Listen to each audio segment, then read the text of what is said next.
Olá pessoal, começa agora mais uma edição do Semana Tech, o seu podcast semanal de tecnologia. Eu sou o Felipe Smoginski, estou no estúdio da Info, ao lado de Cauã Taborda. E aí pessoal, tudo bem? E de Vinícius Aguiari. E aí galera, beleza? No som, jogando xadrez, enquanto a gente grava, Carlos Eduardo Silva.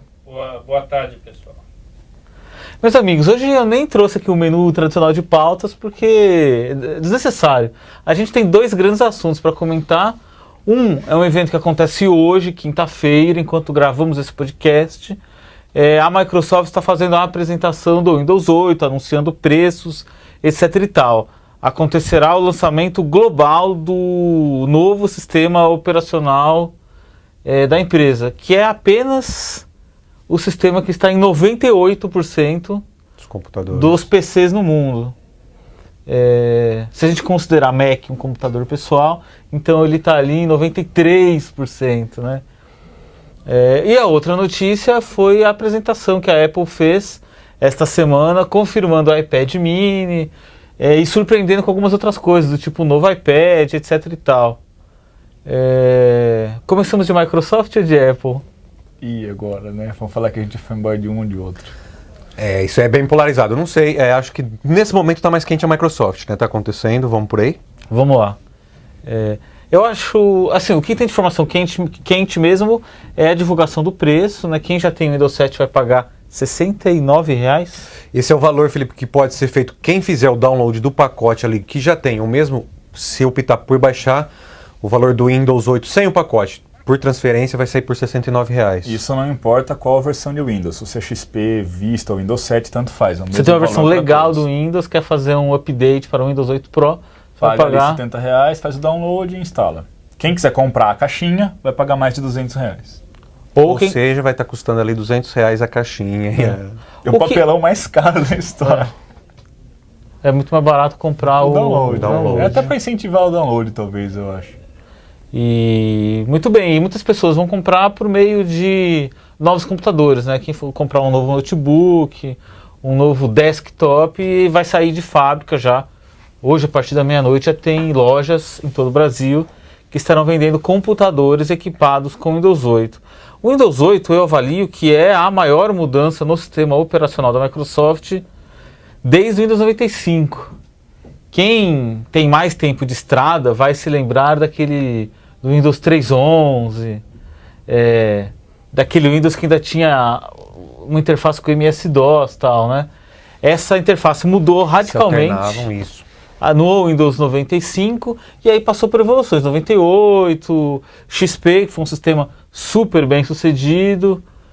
Depois de um bom tempo do XP, teve um ciclo de desenvolvimento longo, fizeram o Windows Vista, que não foi um sistema de sucesso, é um sistema que teve muitos problemas, e aí pintou o Windows 7. Mas assim, todos os que eu estou falando, eles mais ou menos faziam evoluções, né?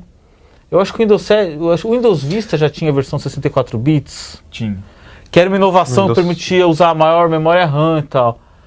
Mas eu acho que agora, com o Windows 8, por causa da interface Metro, aí muda bastante, né? Foi até uma frase que disseram na apresentação internacional da Microsoft, né, que rolou um pouco mais cedo do que está sendo agora para o Brasil, de que quando as pessoas viram um botão iniciar pela primeira vez, elas não sabiam usar aquilo. E que agora eles estão fazendo isso de novo, né? Estão quebrando, estão sendo bem disruptivos com o que era a interface deles antes e introduzindo uma era nova. Que eles estão dizendo que aquela interface que não pode chamar de Metro, mas a gente chama de Metro mesmo assim. Na verdade, a Microsoft... Pode chamar de Metro? Eles dão uma outra Eles colocaram um novo nome, que é o Style UI. Na verdade, a Microsoft está se readequando à nova era da computação, que é, tipo, por definição... A gente já encerrou a era dos desktops e agora está indo para a era da computação dos dispositivos móveis. E aí essa interface, a Metro, esse novo Windows Phone, o Windows 8, o Windows Phone 8, vem para se adequar para posicionar a Microsoft dentro desse jogo, né? O que a gente vê agora, a partir da meia-noite de hoje, é uma esquizofrenia de alguns produtos nas lojas, né? A gente tem produtos que não sabem se encaixar com tamanho, a gente vê produto com proposta de tablet com tela de 13 polegadas, que é um trambolho gigante de você segurar, então provavelmente isso não vai funcionar, mas tem outros híbridos que estão saindo produtos bem bacanas, que pode realmente dar muito certo, assim. Em especial aqueles que são tablets com poder de processamento, com Core i5 ou até com Core i7, que deve surgir algum daqui a pouco. Então, tem muito acontecendo ao mesmo tempo no mercado hoje. E todos os fabricantes já fizeram anúncios, né, com N+1 tipos de produto, desde desktops até tablets ou esses híbridos, com os ultrabooks que transformam em tablet. Eu acho assim, que eu me lembro quando houve o lançamento do Windows 7. Naquele momento, a Microsoft estava contra a parede, porque ela tinha apresentado um produto que não era bom, que era o Windows Vista, e precisava de algo que funcionasse, que fizesse sucesso. E conseguiu. Hoje ela apresenta um produto que, de novo, numa situação difícil, né? Porque assim, ela tem um domínio, vou dizer assim, hegemônico, né? Do mercado. Acontece que o produto em que ela domina, em que ela construiu sua história, que é o computador pessoal que você põe na sua mesa, esse produto talvez não seja o dispositivo em que as pessoas vão passar a maior parte do tempo.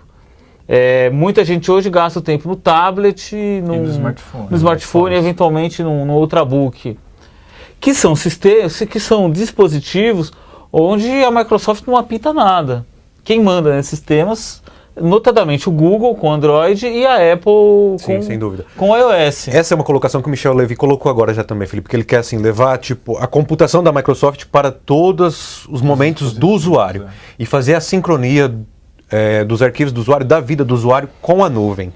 Então eu acho que assim, esse momento da Microsoft, essa nova interface, é algo que ela, pelo sim ou pelo não, ela tinha que adentrar e adotar pelo próprio caminho da evolução. E a grande questão é, o Windows 8 vai ser um sucesso ou vai ser um fracasso? Porque tem, assim, a Microsoft sempre se beneficiou de Windows porque eu já sei mexer com Windows. Muita gente tem um receio de migrar para Mac porque eu vou ter que aprender a usar de novo, etc e tal. Software que comprou, que não vai ter um outro. E o Windows era o sistema dominante. Ele, nesses novos dispositivos, não é o sistema dominante. E ele apresenta uma interface que o usuário será obrigado a aprender de novo, de certa forma, né? Porque o Metro, ele muda bastante, né? Sim. Outro dia, que nem outro, conversando sobre esse assunto, o Maurício Grego, que é um colega nosso que trabalhou aqui com a gente, ele fez um raciocínio que foi bastante plausível, que a Microsoft, em suas versões do Windows, ela lança uma bem-sucedida e uma que é um fracasso. Se a gente pegar assim, nessa trajetória recente... Tá na vez do fracasso? Seria justamente a vez do fracasso. O Windows 7 passou o XP, foi o único sistema, né, que levantou. Sim, o XP, ali. Aí veio o XP que foi super bem sucedido, o Vista que foi um fracasso, o Windows 7 que vingou. Novamente, e aí agora viria... Eu acho que assim, o que alguns analistas apontam nesse momento é que o mercado corporativo deve resistir inicialmente para adotar o Windows 8. Claro. Porque, como sempre, aliás. O mercado corporativo é muito lento, né? Se a gente for ver, tem muito ainda trabalhando com Windows Server 2003 ou 2008. O Cadu tá ali usando o Windows XP. E ao mesmo tempo, assim, o mercado corporativo corresponde por um grande volume de vendas, né? Mas uma impressão que me dá, assim, é que esse novo Windows, em partes, ele, assim, para o mercado corporativo, para as empresas, ele oferece mais opções de distração para o usuário e talvez, assim, um pouco menos eficácia de produtividade aquela interface. Se você pegar, assim, aquela coisa do menu iniciar e os ícones ali talvez distribuídos, não sei. E a educação que a pessoa vem acumulada de todo o seu histórico de uso do Windows, então vai gerar ali um momento meio de mudança, e aí sempre mudança gera ali até encontrar um equilíbrio novo, né? É importante lembrar que se o cara não gostar do Metro ou ele qualquer outro nome, ele pode adotar um sistema. Tem uma opção no Windows 8 que ele retorna para um sistema mais tradicional, que tem o menu, o botãozinho iniciar ali. Mas não tem jeito, para algumas coisas ele vai ser jogado para a interface Metro de volta. Não tem jeito, você não escapa dela 100%. Alguns aplicativos, algumas funções do sistema vão estar associadas a ela sempre. Você não consegue pôr uma máscara de Windows 7 nele e usar só a versão que você está acostumado ali. Você vai depender da Metro. Agora, vamos tentar levar para o outro lado da história. Porque hoje a gente está todo mundo acostumado com aquele modelo do Windows, aquele paradigma e mudança. E tecnologia tem que mudar, né? Sim, justamente. Agora, levando para o outro lado, eu acho a interface, a Metro, a interface StyleWI, uma interface bonita e inovadora. Sem dúvida. E assim, depois que você pega o jeito dela, ela é fácil de usar. E o pulo do gato, assim, acho que a coisa legal é que ela é uma interface que vai se propor a estar no desktop, no notebook, mas ela é uma interface que está plenamente preparada, como não esteve os outros Windows 7 inclusive, para trabalhar nas telas sensíveis ao toque, em tablets e em smartphones. Sim. Hoje é quinta-feira, amanhã sexta, a Microsoft vai apresentar o Windows Phone 8. Que tem algumas diferenças, obviamente, em relação ao computador. É bem mais limitado. É um software que você usa num desktop, mas ele se integra totalmente, assim, ele segue o mesmo modelo. Então, a lógica de funcionamento deles é a mesma. Né? Aí nesse sentido, dos dispositivos do sistema operacional móvel, nesse caso, o Windows Phone, na minha opinião, é a interface mais inovadora hoje. Eu acho ela mais legal, mais intuitiva do que o iOS e do que o Android. Ela é uma questão Lembra desculpa interromper aqui, a discussão é quente. Lembremos, por exemplo, que o Android perdeu ações na justiça, a Samsung, porque ele copiou algumas coisas da Apple. Com o Windows Phone não tem essa conversa, ele é realmente, ele é totalmente novo, né? Exato, e tem uma outra coisa que a interface, por ela funcionar bem com dispositivos sensíveis ao toque, que o Windows nunca funcionou, sempre foi um desastre em tela sensível ao toque, visto aqueles tablets. Lembra aquele HP Smart que veio aqui? Tirava a tela, não tinha sensibilidade nenhuma, era terrível. Então agora ele funciona muito bem com touch. Os modelos que a gente mexeu aqui que estão no Infolab são muito bons. Mas ela é uma interface centrada em movimento, em gesto. Não faz muito sentido para o mouse, por exemplo. Sim. Que é 99% das pessoas, essa é a interface de comunicação delas com suas interfaces de computação, o mouse. Com o mouse, o usuário de mouse, ele geralmente é o quadrante superior esquerdo aqui, geralmente é uma zona neutra, inútil, na maioria dos casos, né? Então as pessoas vão ter que se acostumar a fazer alguns gestos com o mouse, assim. Acho que isso talvez seja o mais grave. Chegar nos cantos para ter acesso aos menus, no inferior esquerdo para acessar o menu, essas coisas todas. E arrastar o mouse de um lado para outro para ser o Alt Tab, por exemplo. Acho que isso vai gerar um pouco de confusão no Agora, mas pode se tornar prático também. Muitos analistas apontam que há uma grande margem de risco nesse movimento da Microsoft. Ok, é um argumento razoável. Agora, você imagina o seguinte, assim, em desktops, se você for comprar um notebook amanhã, ou computador, as corporações não querem migrar agora. Uma hora o Windows 7 não vai ter suporte, tem que migrar. E vai migrar para o quê?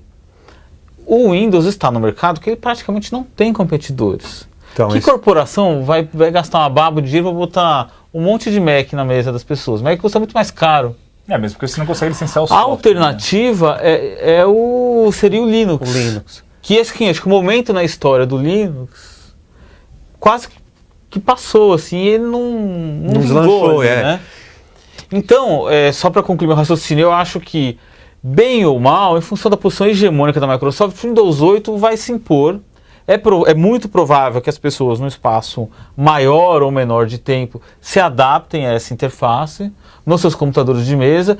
E aí, uma vez que elas estão habituadas com essa interface, isso poderá impulsionar a Microsoft para o que o Vinícius falou, a nova era da computação, que seriam os tablets ou os smartphones com o Windows. A Microsoft sai atrasada nesses dispositivos móveis, que a Apple e o Google já estão bem lá na frente, mas ela tem uma estratégia, ela tem uma plataforma, vai ser um player importante. Justamente, eu acredito nisso também, Felipe. Porque se a gente considerar a força que a Microsoft tem para empurrar, você queira sim ou queira não, o Windows 8 para os consumidores, é uma coisa igual você falou, nenhum notebook, desktop daqui para frente dificilmente vai sair com versões do Windows 7 de loja, entendeu? De fábrica. Então, se a gente pegar em um período de 2 a 3 anos, o Windows 8 vai estar presente na casa das pessoas. E uma vez que as pessoas já façam uso do Windows 8, elas já se familiarizam com a interface, com serviços em nuvem da Microsoft, ao mesmo tempo isso já é um fator para estimular o crescimento do Windows Phone 8, que eu acho também que deve crescer, igual algumas projeções aí apontam até 2014, ter uma projeção de mercado já significativa, bem maior do que possui hoje.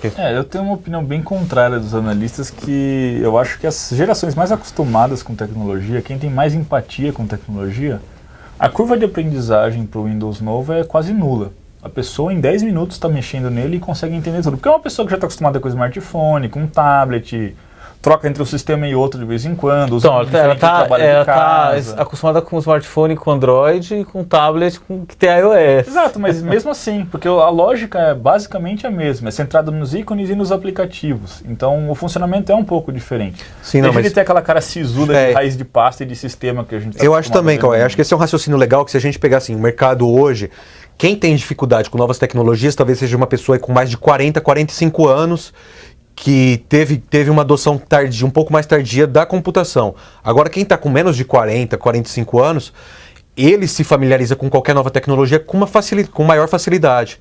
Então, acho que a Microsoft também leva isso em consideração, esse poder de adaptabilidade do usuário para fazer essa migração. Não, eu acho que eles podem acertar muito. E até lembrando do Zagallo, essa estratégia do vocês vão ter que me engolir deles, prova que funciona em todas as versões de sistema que eles lançam. Sim. Mesmo nas que são ruins, eles continuam vendendo muito e não perdem tanta porcentagem de fatia de mercado que eles têm. Eles ainda são um sistema dominante, mesmo que essa versão não seja um sucesso como foi o XP, eles ainda vão se tornar dominantes. Eu acho que assim... Acho assim, eles são dominantes em um segmento da indústria que é declinante, que é o desktop. Talvez não, por exemplo, o desktop está reduzindo venda, mas o notebook... E o Ultrabook, que um Ultrabook é um notebook, não é um celular que Intel inventou para dizer que o notebook é fino e leva um processador. É um notebook, é um notebook magrinho. Sim. Eles continuam vendendo muito. Até porque, por conta de como os tablets são hoje, é difícil pensar que uma pessoa viva só com um tablet. Então, mas aí no mercado de notebook, de Ultrabooks, já há mais competição. Você tem... As vendas da Apple são melhores. Isso se a gente fala do próprio, mas aí o próprio Google tem um produto dele, sim, que é o Chromebook. Mas aí nessa questão, se a gente pegar agora, conseguem competir ainda aí sim, falando agora que da questão do tablet com o Windows 8, aí é a questão, se a Microsoft, porque nesse segmento ela não tem ainda esse poder de empurrar o Windows 8 igual ela tem dentro dos desktops, dos notebooks. Se ela acerta em oferecer, porque a aposta dela é oferecer um tablet que pode ser um híbrido, justamente. E aí a grande questão, o usuário que está comprando um tablet com Windows 8, ele vai querer um tablet ou ele vai querer um dispositivo híbrido que ele pode fazer tudo ali, acoplar, conectar um teclado e trabalhar como funcionar como uma workstation. Então essa é a grande questão. Nesse sentido, aí é um pouco mais difícil saber se a Microsoft está acertando ou não. Né? Tá porque assim, ela já perdeu alguns espaços no mercado que dominava plenamente. Por exemplo, o browser. Internet Explorer há alguns anos era o bambambam. E hoje ela já tem Chrome, foi lá Chrome, até o Firefox, inclusive, ocuparam esse espaço. Ela tem dois produtos que são matadores, que respondem pela maior parte do faturamento da Microsoft. A Microsoft tem um monte de coisa, tem Xbox, tem produtos para computação corporativa, tem serviços, servidores, o Bing. Sim. Agora, ela ganha dinheiro fundamentalmente com duas coisas, o Windows e o Office. Se o usuário diz assim, eu não quero ter um desktop, eu vou comprar só um tablet porque o que eu preciso é ler e-mail, consultar o banco, vou resolver minha vida por aqui. Ela perde a galinha dos ovos de ouro, né? Então ela faz movimento tentando se posicionar nesse mercado. Agora, já jogando uma questão e fazendo um gancho para a nossa segunda parte da conversa, se a gente analisar os lançamentos que a Apple fez apostando no mercado de computação, desconsiderando o novo mini iPad, no mercado de computação, a Apple deve estar apostando que a Microsoft vai dar um tiro no pé agora e ela deve avançar com seus novos computadores. Eu vejo um problema aí no avanço, já entrando um pouco no próximo assunto. Os novos computadores são o quê? Assim, só para a gente posicionar o que a Apple lançou. Atualizou uma nova linha iMac? Nova linha iMac, nova linha Mac Mini e o novo MacBook Pro com tela retina, só que agora com 13 polegadas. Essas são as novidades além do iPad. O problema, eu acho que eles são produtos muito caros ainda. Eles ainda são produtos muito de nicho e comparando com a geração anterior, eles vieram ainda mais produtos de nicho. O iMac mais caro no Brasil era vendido, o mais barato, era vendido por R$ 3.799. Agora, o iMac mais barato é vendido por R$ 6.199. E se você parar para ver a configuração dessa máquina com outros desktops ou tudo em um vendidos com Windows, não há justificativa para uma configuração desse porte ter esse preço. Onde eles apoiam a justificativa? No design. Eles achataram ali a borda do negócio para 5 mm e disseram que isso é uma inovação, que ficou super mais lindo, então você agora tem que pagar o dobro de preço por ele. Então é meio sem nexo isso. Enquanto pagarem caro, vão continuar dando caro. Mas essa é a história da Apple. Né? Desde que ela foi fundada, a história dela é fazer meio objetos de consumo, de desejo. Eu acho que são mais caros. Eles têm bastante sucesso com o MacBook Air. O MacBook Air, pelo preço que ele é vendido hoje, é uma máquina muito difícil de brigar. Que ele também é o notebook mais vendido nos Estados Unidos hoje, de acordo com o anúncio que eles fizeram. É um Ultrabook, só não recebe o selo de Ultrabook da Intel porque não roda Windows, que senão receberia o selo de Ultrabook do mesmo jeito, porque ele cumpre todas as especificações, mas como é Mac, não ganha o selo. Mas ótima máquina. É uma ótima máquina. Não, no MacBook Air, no caso, ele até que definiu mais ou menos esse padrão, que ele saiu na frente, Exato, depois os foi o primeiro, concorrentes que vieram... Ele que inaugurou esse segmento. Ele que dos notebooks ultra finos. Né? Deu um soco ali nos ultra portáteis e ele falou, não, ultra portátil tem que ser isso aqui. Aí todo mundo foi atrás depois. Então, mas tirando ele, os outros, a configuração não se justifica o preço. Ainda são produtos muito premium. Então, acho que se eles querem ganhar um mercado de fato, morder uma parcela grande na Microsoft, que essa era a hora, né, de tá ali todo mundo cinzento com o sistema ou não, a gente tá aqui com o macOS que tá meio igual ainda, faz 3 gerações que tá igual. Era hora de morder agora com um produto mais competitivo. O sistema da Apple, o mais recente, é o Mountain Lion. Ele já faz um movimento se aproximando do que faz o iOS, do que a pessoa trabalha numa tela sensível ao toque. É um pouco que é mais parecido sutil, com o que a Microsoft fez com o Windows 8. Uma modificação, por exemplo, é quando você está ali, você vai rolar, você está navegando na internet, você vai rolar uma página para baixo. Quando você está com o mouse, você rola o botãozinho para cima, você rola para cima e a tela vem para baixo. Mas justamente... Numa tela sensível ao toque, faz o contrário, você põe o dedo em cima e puxa para baixo. Eles inverteram o movimento do mouse para imitar a tela sensível, o que causou estranheza para muitos usuários. Eles trouxeram para o trackpad, já mostra né? Mas então, os Ultrabooks agora, alguns deles com o Windows 8 já também vão incorporar essa função, que já vai ser também ali o que você não controla pelo mouse.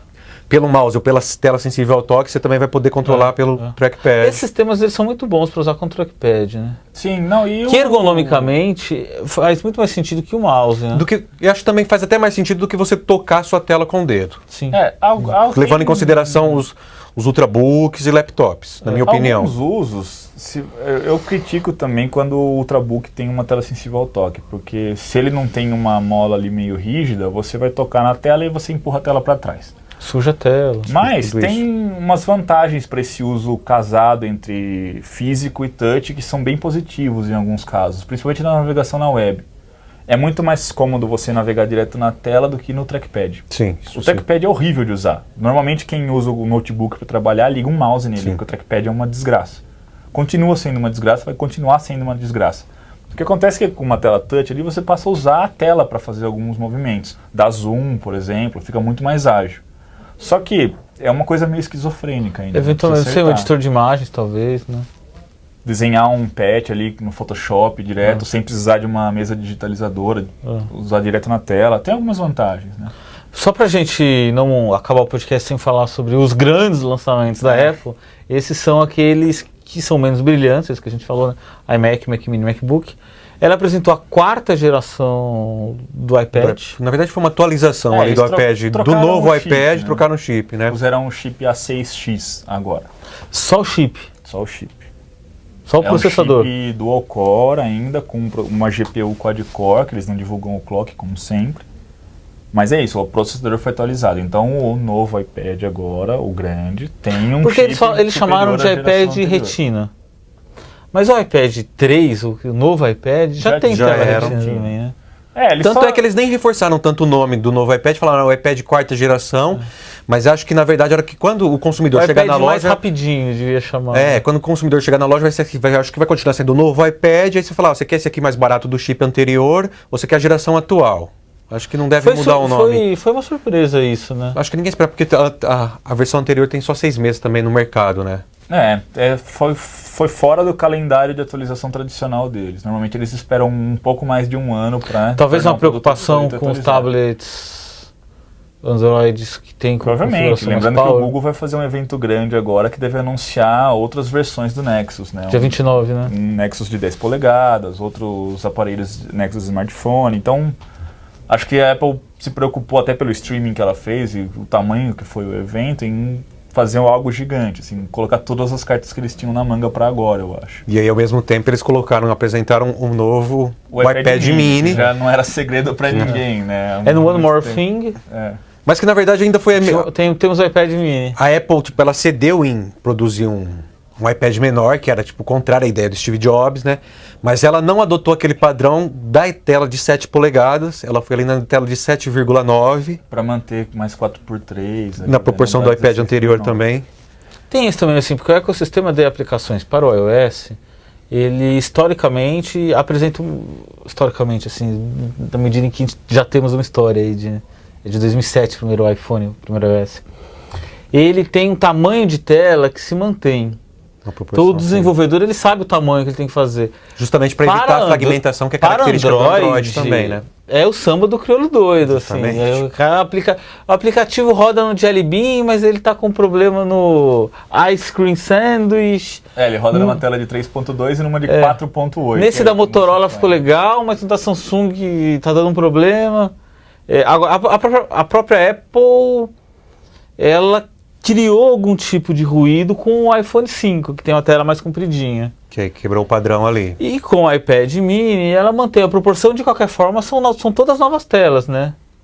Então quem for criar um aplicativo para iOS, tem no mercado iPhone, tem 3GS ainda que não tinha tela retina, você tem o iPhone 4 e 4S de um tamanho, iPhone 5 que é mais compridinho, você tem iPad com a tela de 9.8, né, quase 10, e agora você tem que pensar também na outra tela de 7.9. 7.9. Não, e o engraçado é que o tamanho do iPad mini, que é o de 7.9 polegadas, eles podem ter acertado e feito um produto perfeito, ou eles terem feito um produto completamente falho.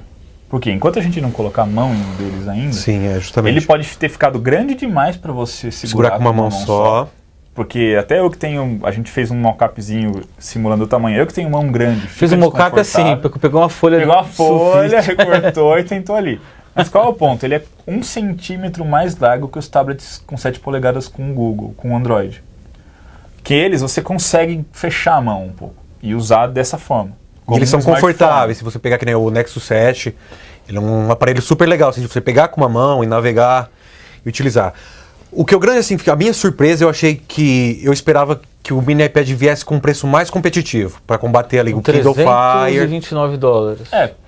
Pelo preço dele, pela configuração, já não faz mais sentido, por exemplo, quem compra o iPad 2, eu acho. Então, justamente. Ele é um aparelho superior em configuração, tem uma melhor câmera, melhor processador, tudo mais, só é menor. Mas o iPad 2 é e é mais barato. O iPad 2 já vai pro vinagre, já não vai existir mais. Mas o ponto é que ele não é confortável de segurar com uma mão só, pode não ser confortável de segurar com uma mão só, apesar de ser bem leve, 300 gramas que ele pesa.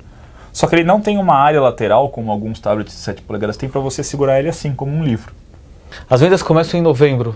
Começa em novembro. Então, se você segurar ele como um livro, pode ser que você inutilize a tela sensível ao toque. Isso pode ser um grande problema na interface, né? Então, sim, sem dúvida. Como eles vão resolver? Isso é uma questão que está em aberto ainda. Eu acho assim, o consumidor mostrou que há espaço para tablets menores. Tanto é que vendeu um montão de Kindle Fire, vendeu o Nexus 7, sobretudo no mercado americano.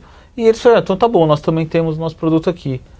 Eu não sei se o fanboy da Apple, quando for na loja, ele não vai comprar os dois, né? Vai ter que escolher um, ou é de 10 ou é de 7. Qual que ele vai preferir? Um teste AB ali, né? Vamos ver qual que vai vender mais com o tempo. Eu acho que nesse sentido, assim, para o consumidor que está procurando um tablet para uma coisa mais casual, mais descompromissada, aquela coisa que ele fala, deixa o tablet no sofá, meu filho brinca com ele, não sei o quê. Eu acho que nesse sentido, aí ali o Kindle Fire da Amazon, o Nexus 7 do Google ainda vai ter um mercado bom para explorar, levando em consideração que eles são vendidos na faixa dos $200. O preço sem dúvida ainda é o maior atrativo, e para o mercado americano a Google Play funciona um pouco melhor, né? Infelizmente para o Google aqui no Brasil não faz sentido você comprar, investir dinheiro hoje num tablet que não seja com iOS, porque a loja da Apple é muito superior aqui ainda. Você vai ter uma restrição Vamos ver de se com esse evento conteúdo do Google eles acordam, né, e finalmente liberam algum conteúdo para cá. Mas a disputa ainda está muito desleal, porque você consegue comprar qualquer revista do mundo por um preço acessível pela App Store, mas você não consegue pela Google Play. Livro, a mesma coisa. Então, A gente está muito deficitário ainda com a loja do Google. Vamos ver se acorda, né, agora. Isso aí. Muito bem, pessoal, esgotamos nosso tempo, podcast quente, 2 assuntos animados. Semana que vem a gente vai ter o evento do Google para comentar e vamos ver o que mais acontece. Não esqueça de ver tudo que a gente publicou no site da Info, tem um monte de galeria, post, notícia, com tudo que foi apresentado hoje e no evento de terça-feira. Lembrando para quem ouve esse podcast em áudio que ele também pode ser visto no formato vídeo em nosso canal no Dailymotion. Basta acessar o endereço www.dailymotion.com/info. Até mais, até a próxima quinta.